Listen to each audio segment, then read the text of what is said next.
señales eléctricas, ¿sí? Habíamos visto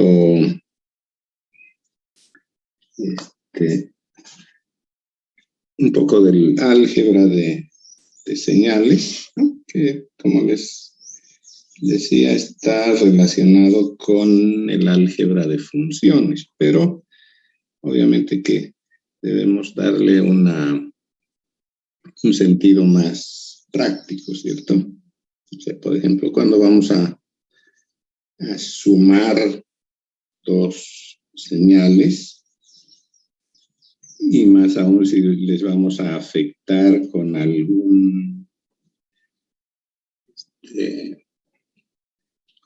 factor, debemos considerar en el caso real cuál ha de ser el procedimiento que debemos aplicar para conseguir eso, ¿no? El caso de la suma de señales está clara porque es aplicable a la suma de voltajes. Si se trata de señales de voltaje, entonces tendremos que colocar nuestras fuentes de señal en serie, ¿cierto? Entonces, si tengo una fuente que produce la señal S1 y quiero sumar con la señal S2, tendré que poner en serie, ¿cierto? Entonces, el resultado de esto va a ser S1 más S2, ¿sí?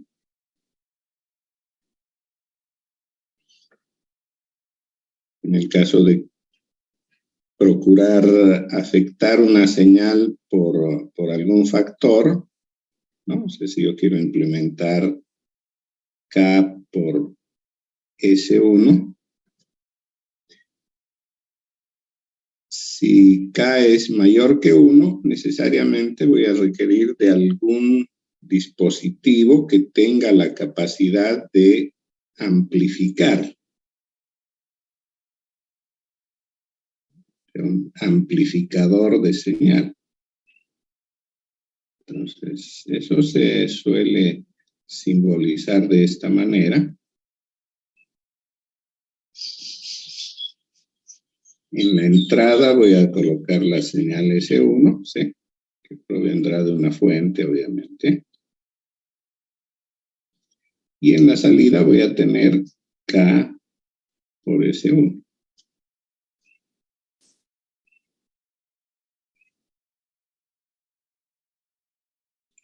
Bien. Entonces, el procurar implementar estas operaciones es posible, ¿sí? Ahora, lo que resulta un tanto más complejo, digamos, es el producto. Pero el producto de señales tiene un otro sentido.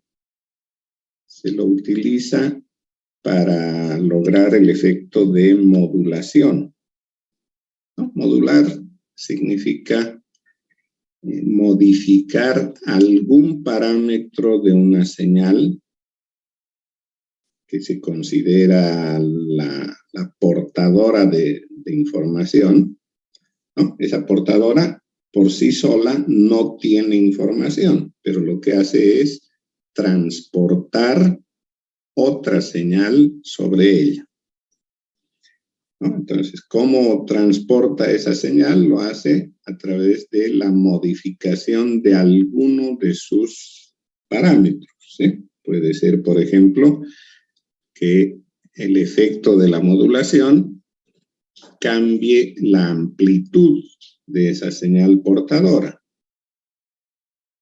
¿no? Es decir, que la amplitud de la señal va a cambiar en función de la información y es ahí donde está transportando la información. Y a eso se llama modulación en amplitud. Bien, se puede modular también en fase cuando hablamos analógicas del tipo trigonométrico. Y también se puede modular en frecuencia.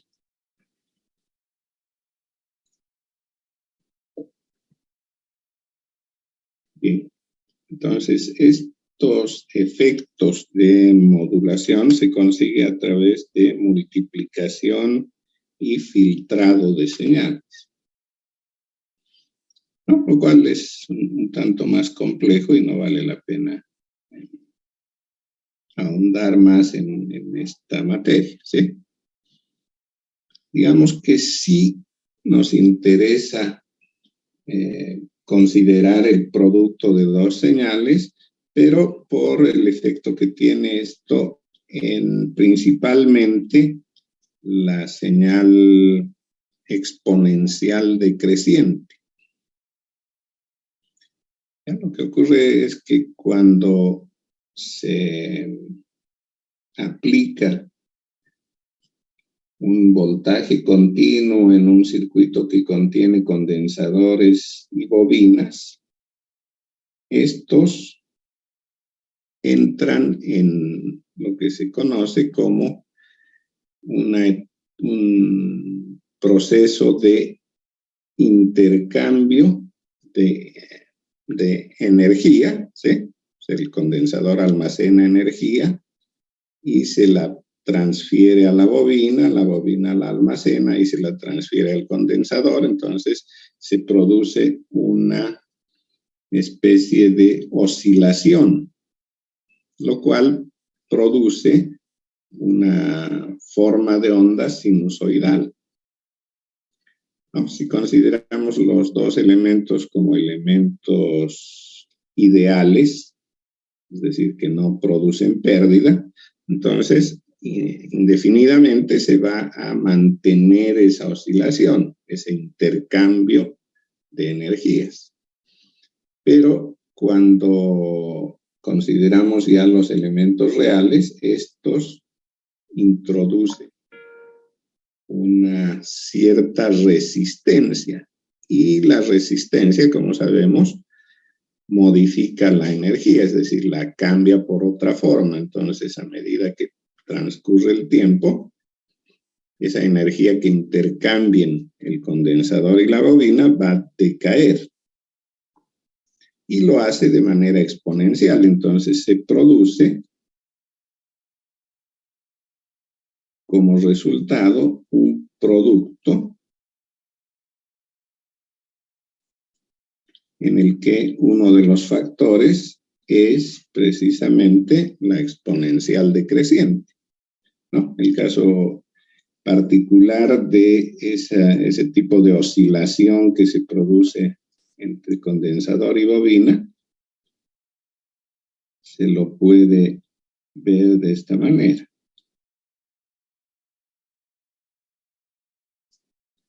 ¿No? Vamos a tener un valor inicial, V sub m, estamos hablando de voltaje, por seno de omega t, y esto por e a la menos t sobre tau. ¿Sí? Una forma que seguramente la han visto en física, ¿no? En física aparece una forma como esta, cuando en un sistema mecánico compuesto por un resorte, un amortiguador y una masa en la que se ha sujetado, ¿no? ese resorte, el amortiguador bien podría ser la fuerza de fricción de esa masa sobre la superficie en la que se encuentra. Si desplazamos un poco la masa, el resorte va a tender a retraerla otra vez, ¿sí? Lo cual hace que se contraiga el resorte y devuelva otra vez y así, ¿no? Si no hubiera fricción, si no se pierde esa energía mecánica, entonces indefinidamente quedaría oscilando, ¿sí? Pero si está sobre una superficie con rozamiento, el rozamiento va a hacer que la energía mecánica, esa de movimiento, se transforme en calor, por ejemplo. Entonces se va perdiendo energía mecánica, energía de movimiento, y cada vez las oscilaciones son menores. Y eso obedece a una forma como la que acabo de escribir. La oscilación está dada por la parte trigonométrica y ese desgaste de la energía, esa reducción de la energía, es del tipo exponencial. Bien, entonces, si representamos esta forma de onda, debemos considerar algunos casos, ¿sí? Uno, el caso en que la frecuencia de oscilación sea o produzca un periodo, ¿sí? Hemos hablado del periodo. Entonces, si el periodo de la señal sinusoidal es mucho más pequeño que la constante de tiempo de la parte exponencial, entonces va a haber o se van a observar varias oscilaciones, ¿sí?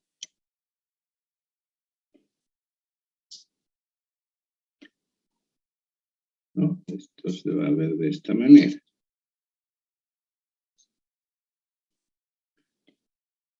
Aquí voy a poner el valor de sub m.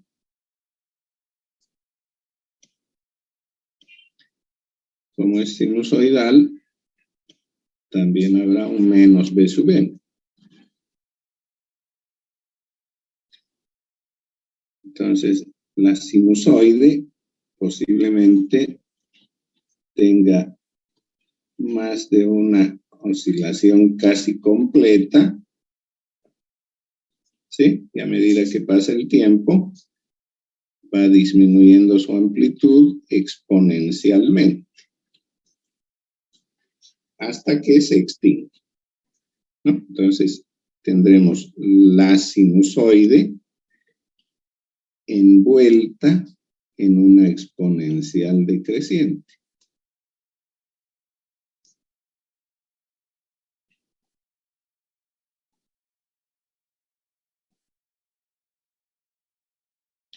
Bien, ese es el caso en que el periodo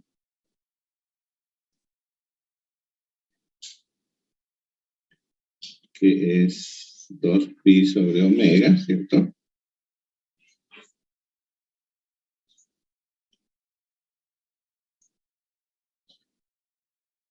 Sea menor que la constante de tiempo. Ahora, si por lo contrario la constante de tiempo es menor que el periodo, entonces la sinusoide no alcanza a presentar ni una sola oscilación completa.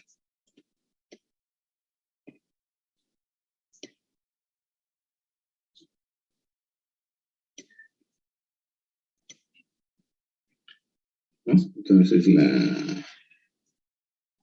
la exponencial decreciente se impone sobre la sinusoide, no permitiendo ni una sola oscilación. Podría ocurrir algo así.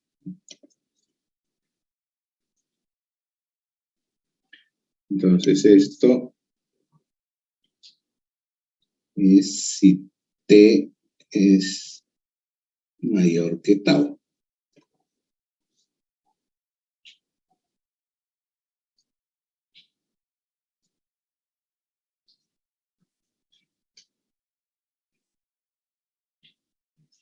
¿No? Seguramente en física han estudiado todo aquello, lo han visto como amortiguación crítica, sobreamortiguación, subamortiguación, todo aquello, ¿no? Entonces son fenómenos que también aparecen en términos de señales eléctricas.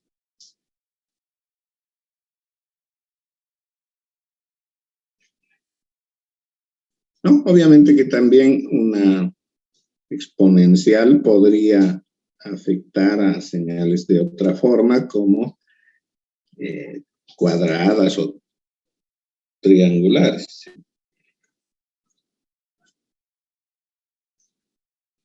Pero como les digo, es el efecto que se puede realizar para observar ese tipo de señales está más relacionado con el comportamiento de esos dos elementos que son el condensador y la bobina.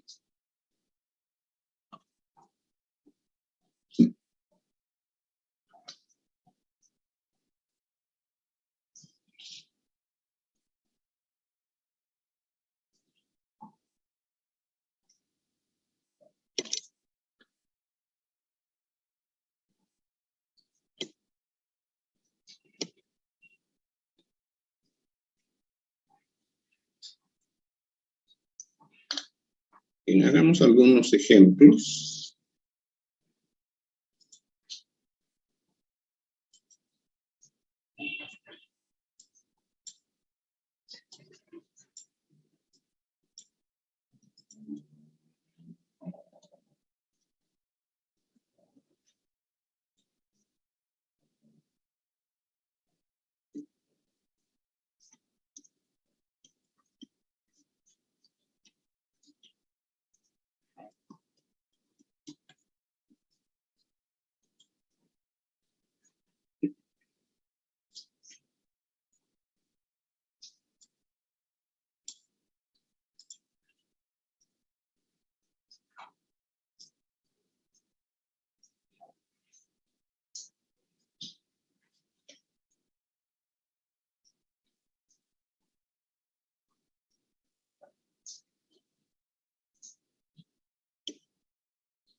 Bien, pongamos ese ejemplo primero. Entonces, para ello, voy a tomar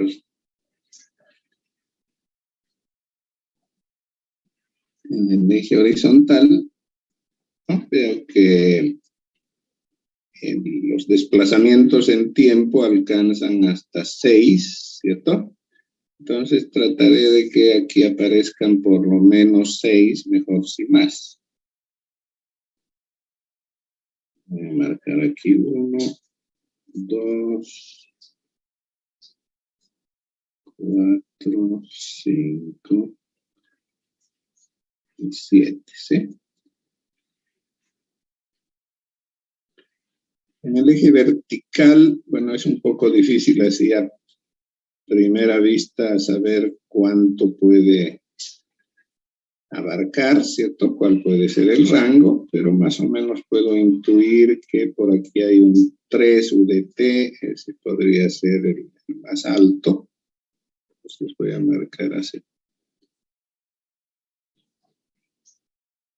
Y lo mismo podría suceder abajo, ¿no? Negativo hay -2, 2 veces, entonces bien podría llegar hasta tal vez -4.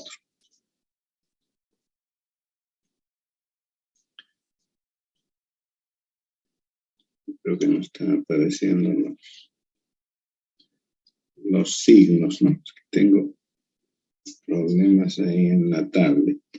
-1, -2, 3 tal vez, ¿sí?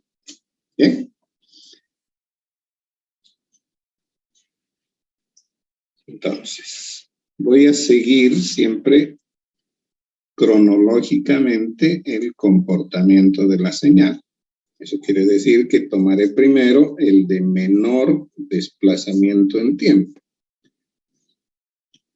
que es este T-1.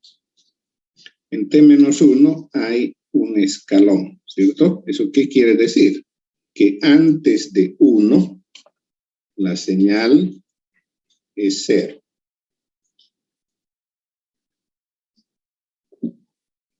Entonces, antes de 1, la señal es 0. A partir de 1, vale 1. Y así va a seguir hasta el próximo cambio, que se produce en 3.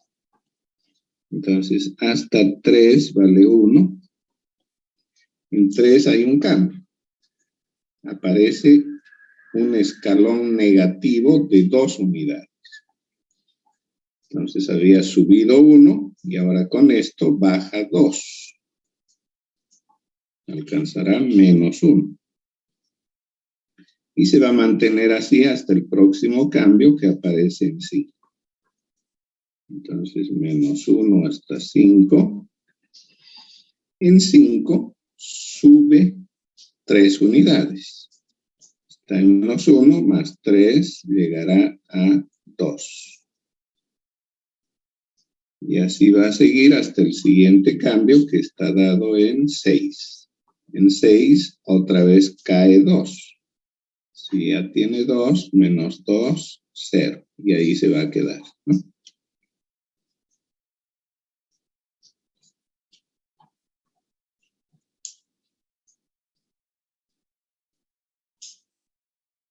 ¿De acuerdo?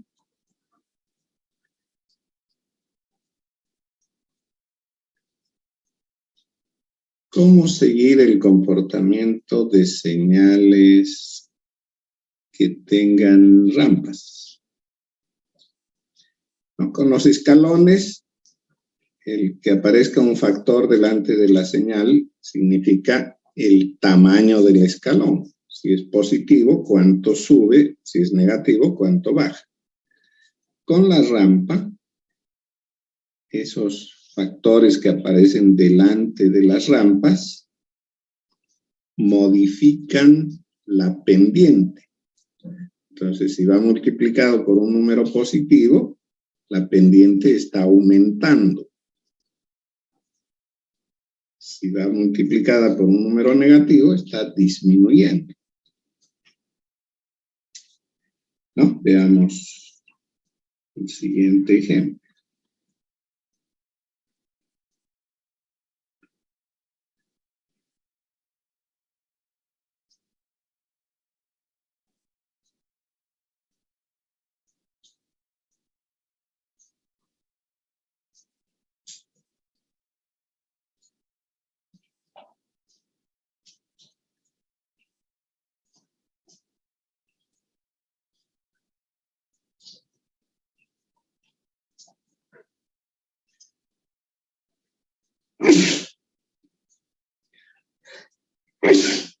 Perdón.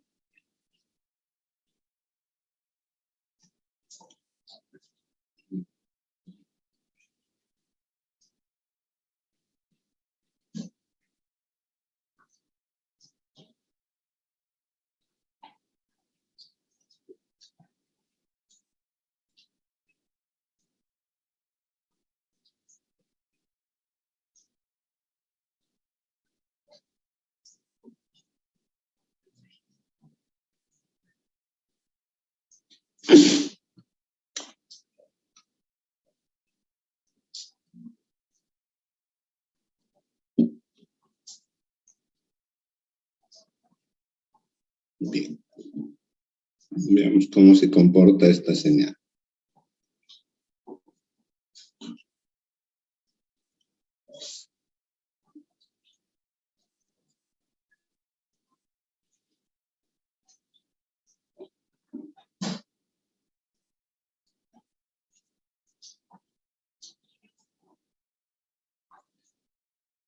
Otra vez voy a dividir el eje.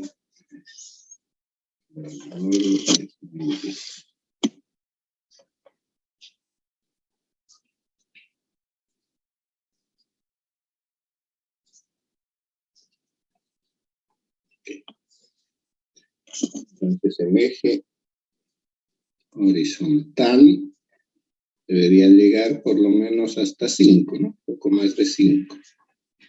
1, 2, 3, 4, 5.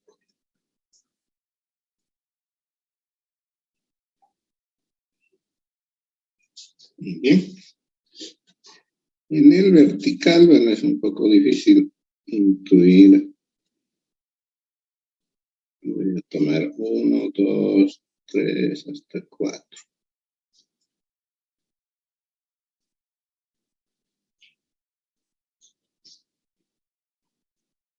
Muy bien.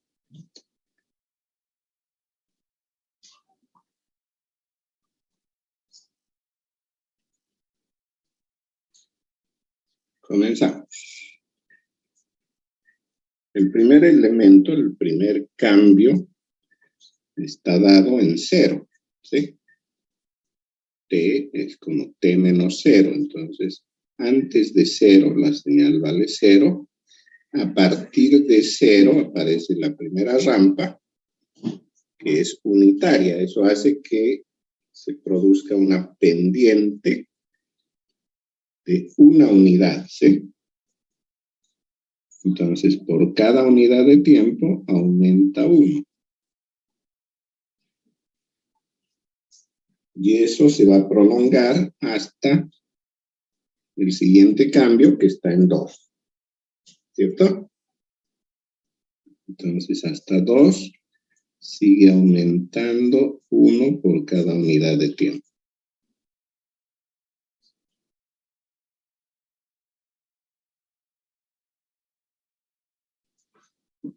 Perdón, un segundo.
Bien, perdón.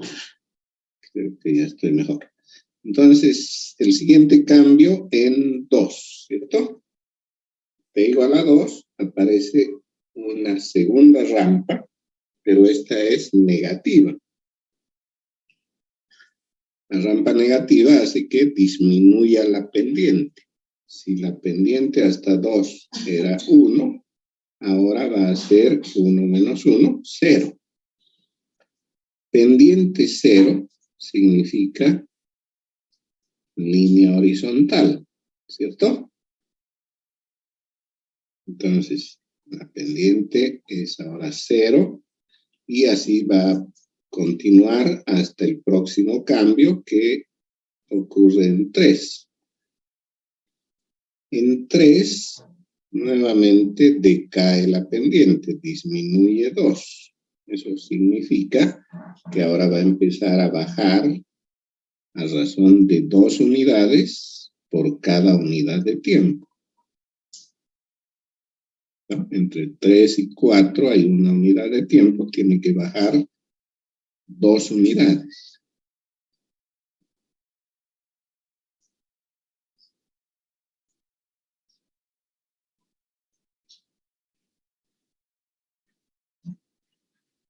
En 4 hay nuevamente un cambio. Esa pendiente que hasta 4 era menos 2, ahora va a cambiar en 3 unidades, ¿sí? Menos 2 más 3 más 1. Entonces, a partir de 4, sube otra vez a razón de una unidad por cada unidad de tiempo. Y eso hasta 5, donde nuevamente hay cambios. Ahora la rampa es negativa, ¿sí? Entonces, si hasta aquí teníamos pendiente más 1, ahora debemos añadir menos 1, eso hace 0, y rampa 0 significa línea horizontal. ¿De acuerdo? Para aclarar mejor la idea, voy a colocar aquí debajo el valor de la pendiente. La pendiente inicia en 1, ¿cierto? Positiva 1, hasta 2. En 2 teníamos más 1, ahora le restamos 1, 1 menos 1, 0. Central, 0. Hasta 3. En 3, 0 menos 2 es menos 2. En 4 aumenta 3. Menos 2 más 3 más 1. Y en 5 disminuye 1. Más 1 menos 1, 0. ¿No? Y ahí se queda.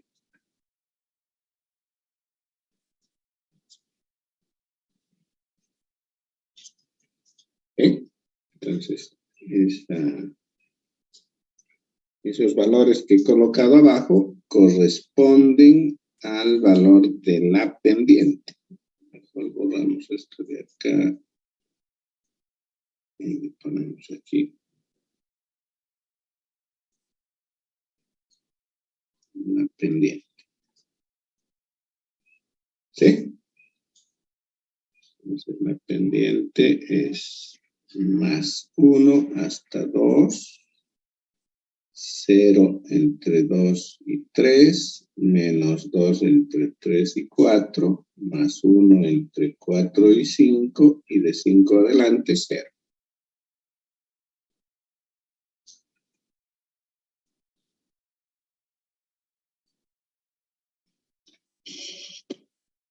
¿No? Eso significa que si yo quisiera trazar la derivada de esta señal, ¿no? A esta señal que acabamos de dibujar, la voy a llamar S de T. Entonces, si yo quisiera trazar la derivada de S de T,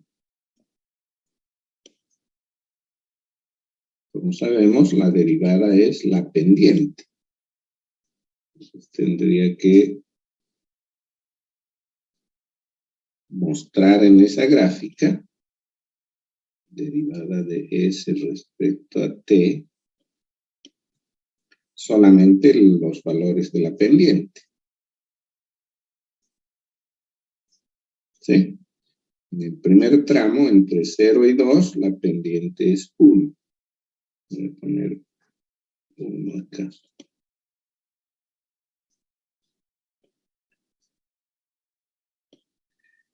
Entre 2 y 3 vale 0. 2 y 3 vale 0. De 3 a 4 vale menos 2.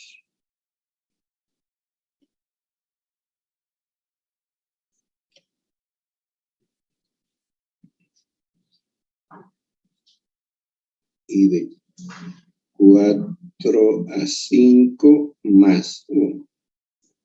De 4 a 5 más 1. ¿Cierto? De 5 adelante, 0.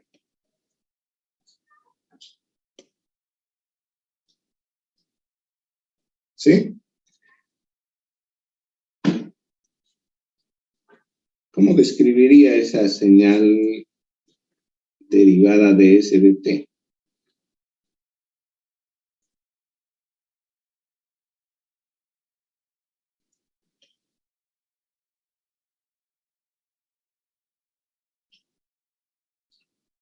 Derivada de S de t, lo describo como, fíjense que antes de 0 vale 0, después de 0 vale 1, eso es un escalón unitario, ¿cierto? De 2 a 3 cae a 0, entonces tengo que restarle un escalón que tenga efecto a partir de 2. De 3 a 4 vale menos 2. Estaba en 0, ahora le resto 2.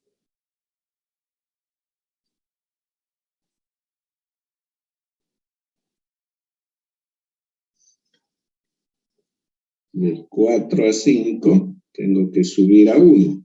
De menos 2 para subir a 1 tengo que sumar 3.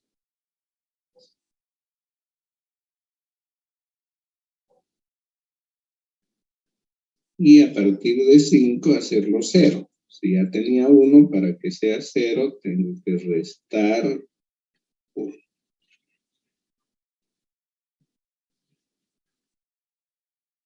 ¿De acuerdo?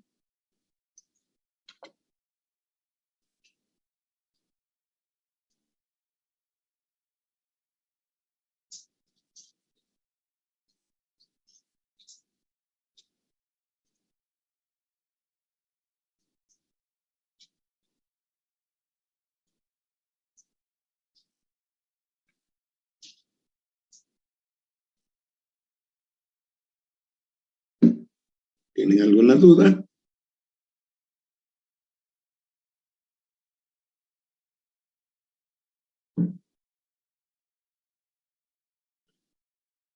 No hay dudas.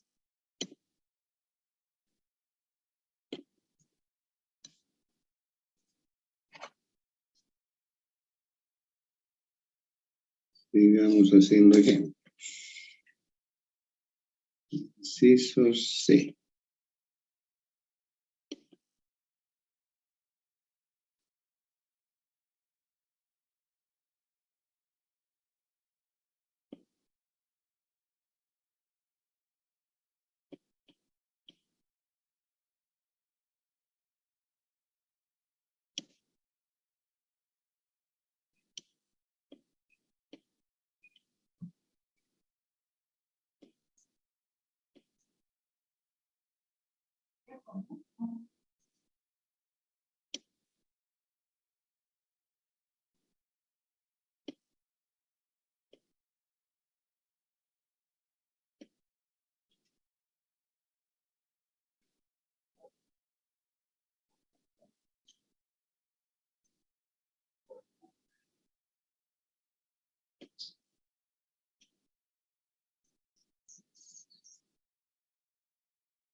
Bien, hagamos esto.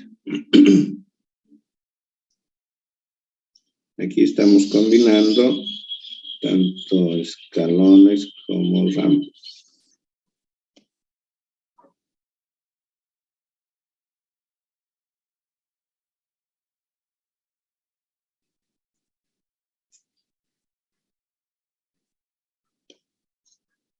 Uno, 2, 3, 4, 5 y 6, ¿no? Por lo menos debería tener uno más de 6. Ok. Voy a poner aquí 1, 2. Espero que no pase de 2.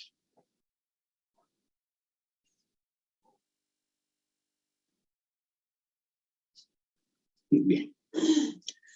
Entonces, el primer cambio se produce en 0, ¿cierto? Eso es un escalón unitario. Antes de 0 vale 0, después de 0 vale 1. Y así va a permanecer hasta 2.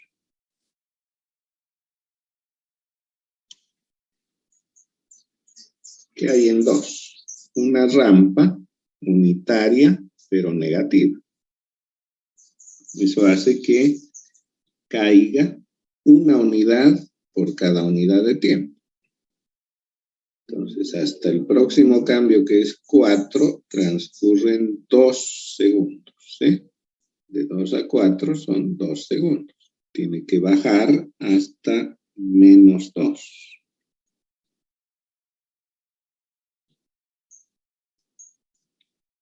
Ya me falló.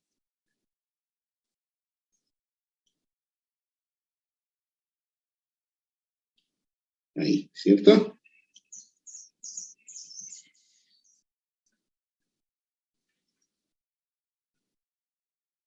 Ahora, el otro cambio está dado en 6. En 6 se suma otra rampa. No, perdón. En 4 hay un cambio, ¿no? En 4 hay un escalón de 2 unidades. 2 unidades de escalón quiere decir que salta 2 unidades. Estaba en menos 1, salta a más 1. Ese escalón. Pero el escalón no anula la rampa. Entonces la rampa continúa siendo menos 1. Y va a seguir cayendo 1 más hasta el próximo cambio, que está en 6.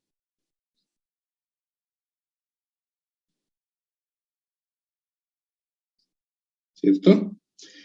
En 6 hay otra vez una rampa, pero esta vez positiva. Como estaba cayendo a razón de 1 por cada unidad de tiempo, con esta rampa positiva se anula, ¿cierto?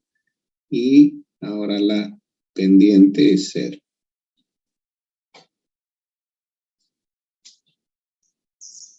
Bien. Repasamos. El primer cambio en 0. Como es un escalón, antes de 0 vale 0, después de 0 vale 1. Y así hasta el próximo cambio, que está en 2. ¿Qué hay en 2? Una rampa negativa. Entonces, a partir de 2 empieza a caer 1 por cada unidad de tiempo. Si no hubieran más términos, esto bajaría indefinidamente, ¿sí? Pero no es así. En 2 hay un escalón. No, perdón, en 4 hay un escalón, ¿cierto? En 4 hay un escalón de 2 unidades. Positivo, por lo tanto, salta 2 para arriba. Estaba en menos 1, salta a más 1. Pero eso no cancela la pendiente negativa que introdujo la rampa. Entonces sigue cayendo a razón de 1 por cada unidad de tiempo. Y eso lo va a hacer hasta 6. ¿Qué pasa en 6? Aparece otra rampa, pero esta vez positiva. Entonces, si hasta 6 la pendiente era -1, ahora con esta se anula porque -1 más 1 es 0. Pendiente 0 quiere decir línea horizontal. Bien.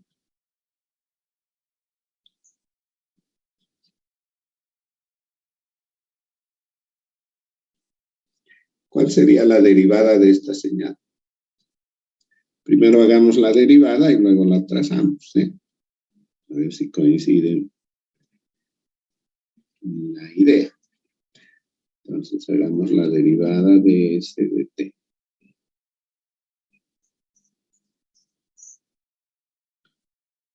Derivada del escalón, hemos dicho que es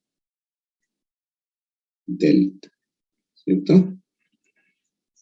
Como es escalón unitario, delta en T.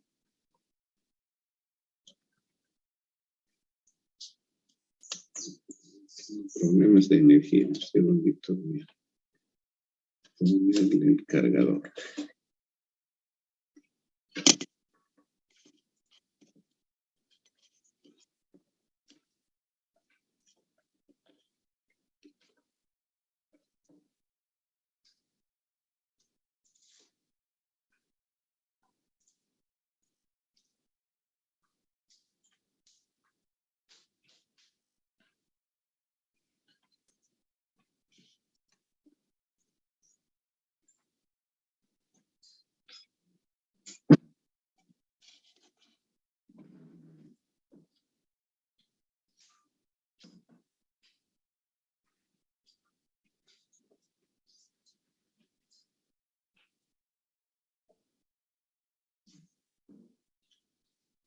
Ahora sí.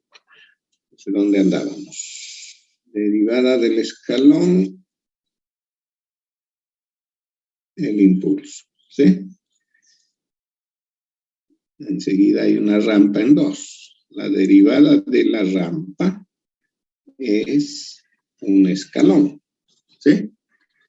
Como es rampa negativa, escalón negativo.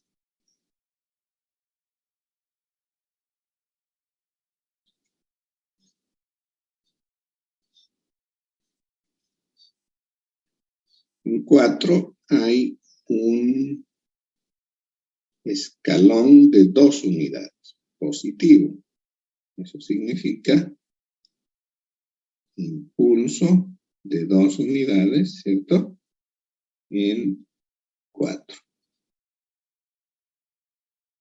Y por último, rampa en 6. La derivada de la rampa es el escalón.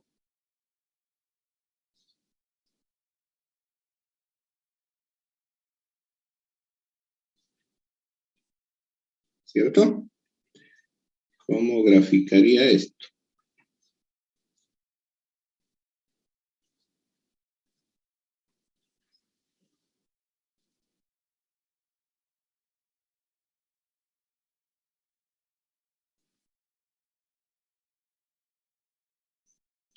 Creo que no alcanza.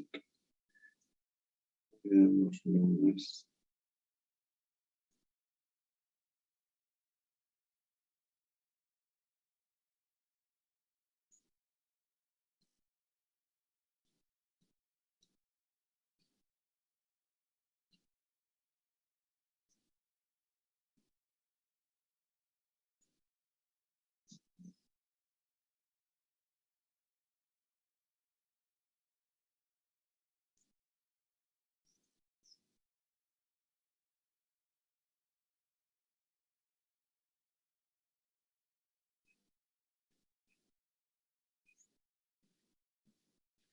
Ya.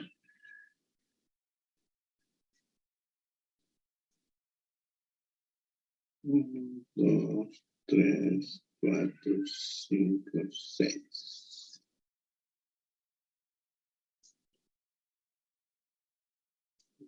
2. Bien. Primero, el impulso en 0. El impulso unitario, una flecha de una sola unidad. En 2, un escalón negativo. 2, escalón unitario negativo. Y eso hasta 4. En 4. Ya, invítame una esquinita. A ese estaba viniendo. Apague su micrófono, por favor.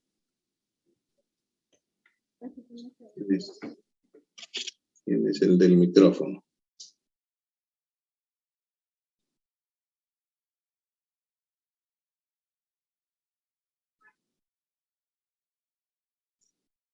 Ok.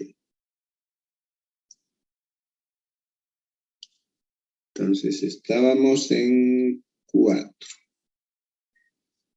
En 4 hay un impulso de 2 unidades.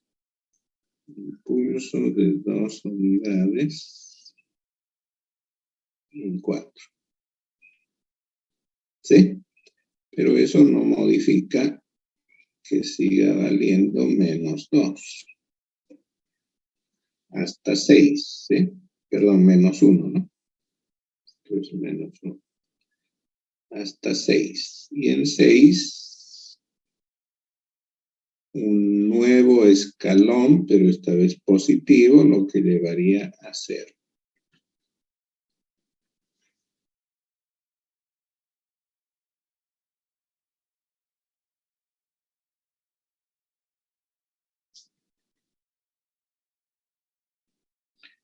Se acostumbra a señalar que aquí hay un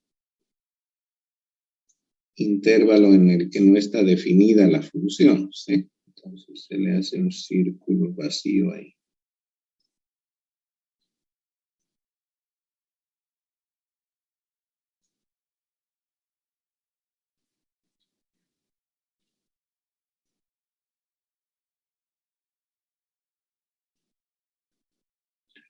Bien, entonces esa es la traza de la derivada de la señal S de t.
Bien, veamos esta otra señal.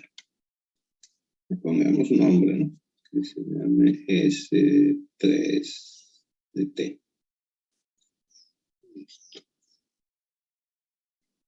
Es una señal sinusoidal, ¿cierto? Su amplitud es 5.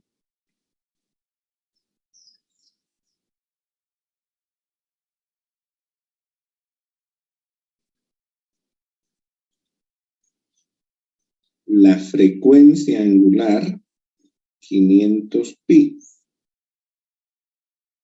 Omega es 500 pi.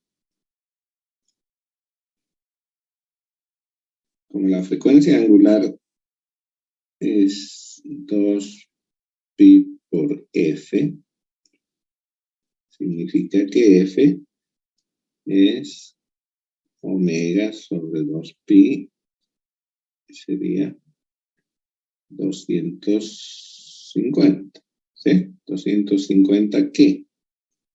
Hertz.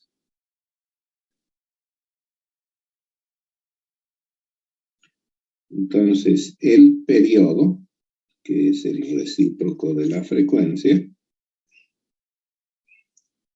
Sería 1/250 Hz. Eso es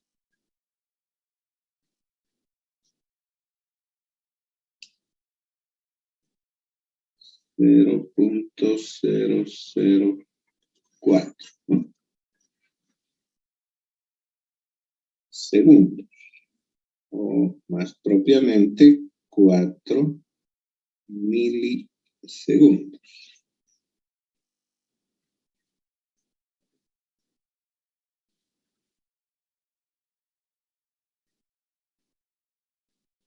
¿Estamos bien?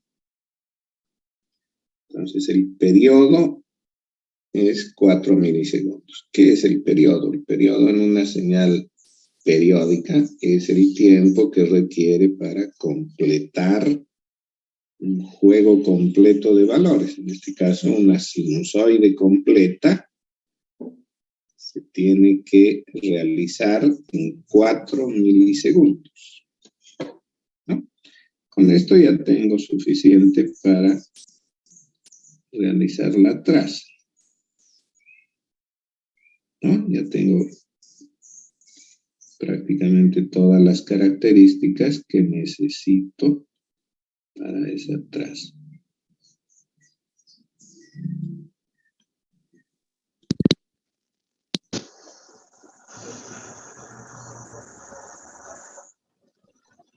El valor de la amplitud, que si la señal es de voltaje podría estar en voltios, ¿no? 5 voltios voy a ponerle.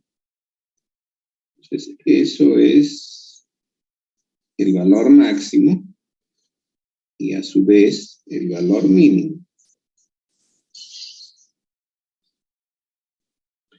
Entonces, la señal va a estar en ese rango, comprendida entre -5 y +5.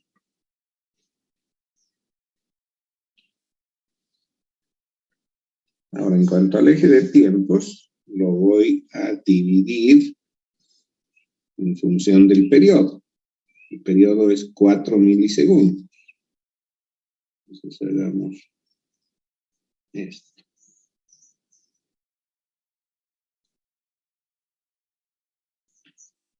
1, 2, 3, 4, 5, 6, 7. Esto es tiempo en milisegundos. Aquí tengo S en voltios.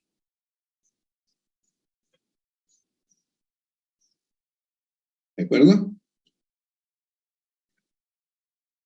Ahora, ¿qué tengo? Tengo que dibujar una sinusoide completa en ese tiempo, en 4 milisegundos. Media sinusoide en 2 milisegundos.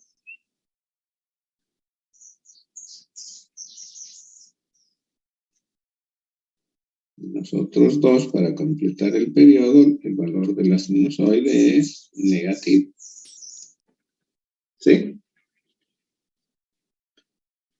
Y esto se repite de manera periódica. Entonces, en los siguientes 2 milisegundos es positiva, en los otros negativa.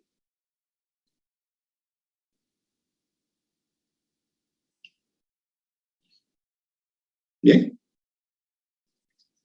Entonces, esa es la señal 5 seno de 500 pi t.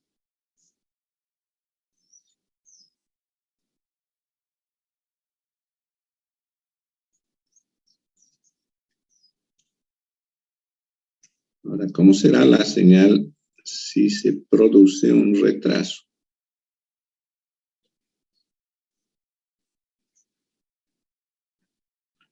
Vamos al inciso D. Vamos al inciso E.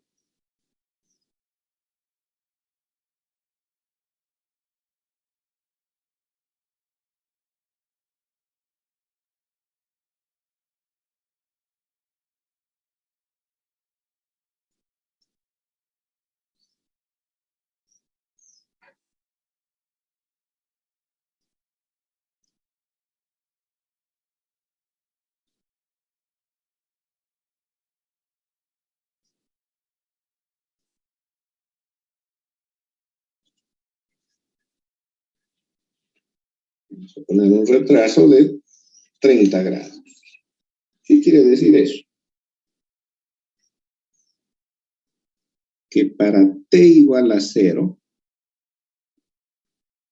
¿no? En la anterior señal, que no tenía retraso, en t igual a 0, el seno vale 0, ¿sí? Si pongo 0 en lugar de t en la anterior, ¿cierto? 0 por 500 pi es 0. Seno de 0 vale 0. Por eso es que aquí aparece 0. Ahora, para t igual a 0, el argumento es menos 30. ¿Sí? Seno de menos 30 grados es 0,5. Menos 0,5. Entonces, menos 0,5 por 5, eso me da menos 2,5. Ese va a ser el valor inicial, ¿no? La amplitud sigue siendo 5.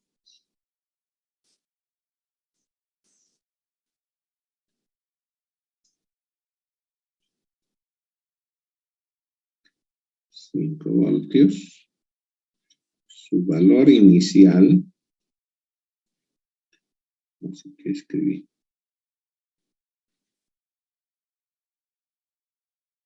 Valor inicial. Eso quiere decir S en t igual a 0.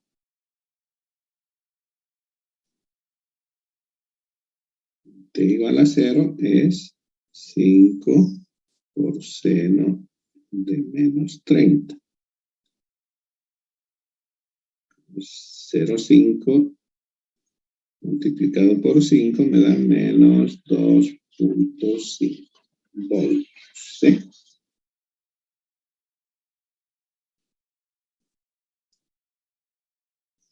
Lo demás no cambió. La frecuencia angular sigue siendo 500 pi. La frecuencia F va a seguir siendo 250 Hz. Y el periodo sigue siendo 4 milisegundos. ¿Cierto? Entonces, es la misma sinusoide del ejemplo anterior, pero desplazada, ¿cierto? Porque no inicia en 0, sino en menos 2,5.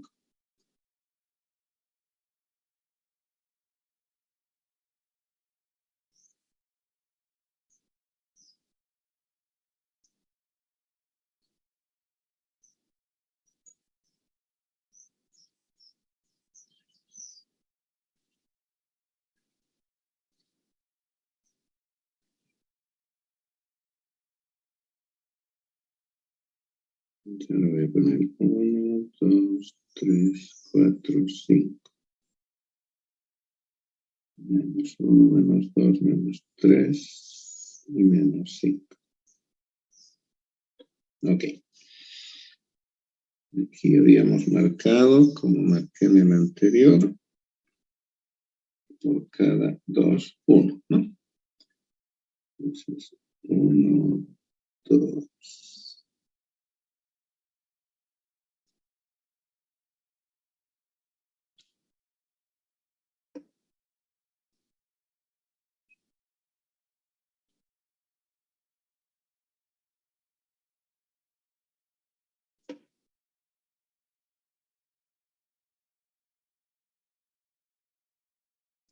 Listo.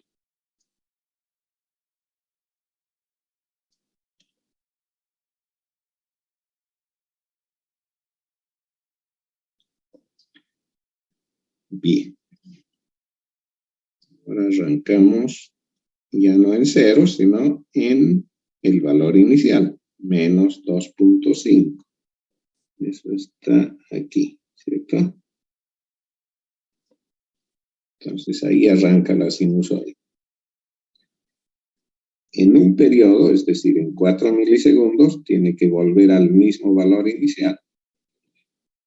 aquí.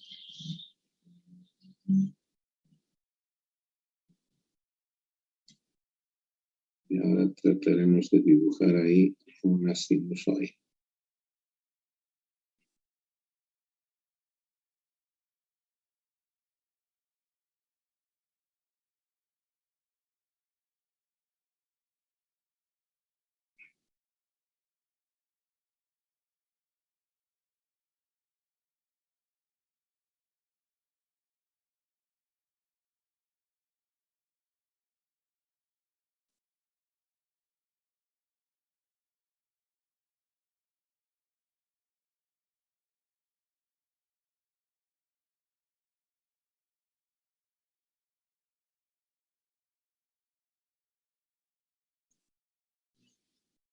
Creo que es esa.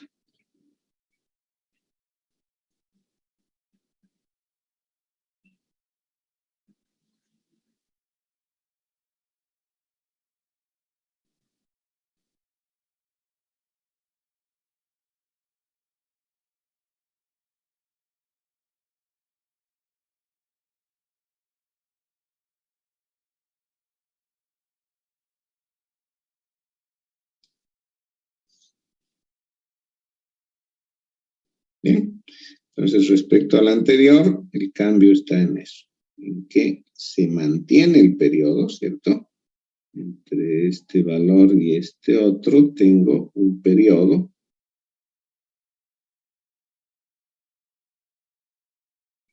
Cuatro milisegundos, ¿sí?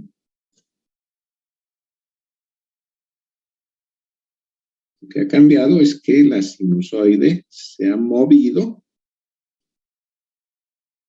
30 grados hacia adelante, ¿sí?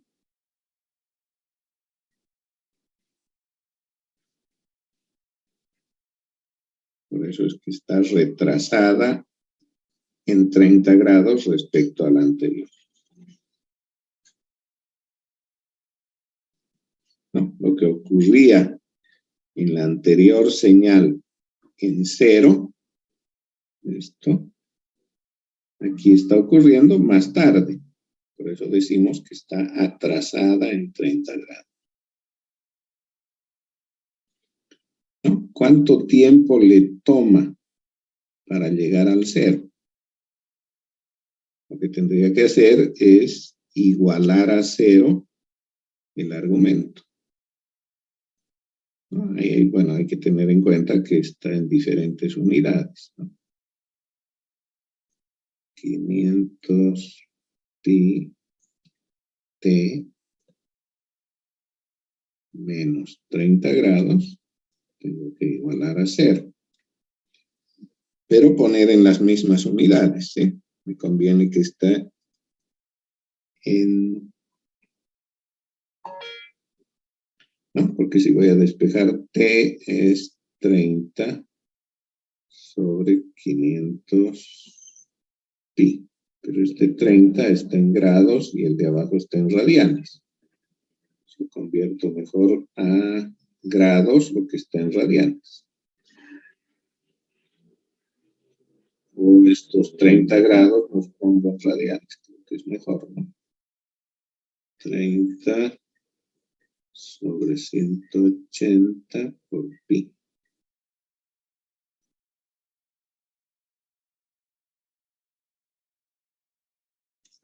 Se cancelan los pis y me queda 30 sobre 180 y sobre 500. ¿Cuánto es eso?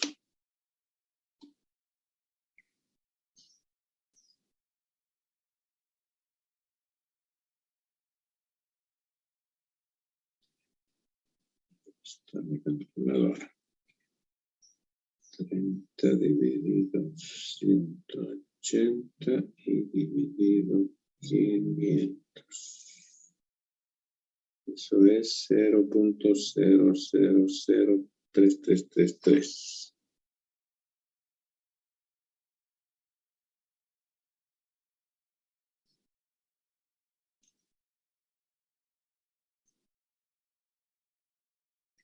Segundos, ¿no? lo que equivale a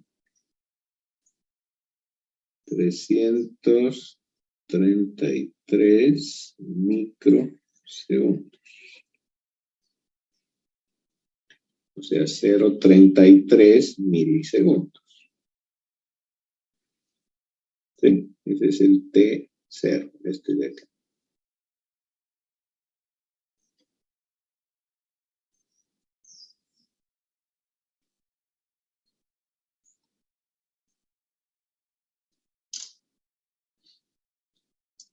Ups, ya estamos sobre la hora. Entonces nos despedimos hasta el miércoles.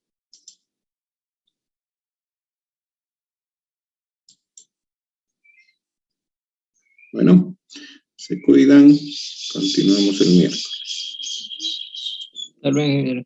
Hasta luego. Hasta luego, Niro. Hasta luego.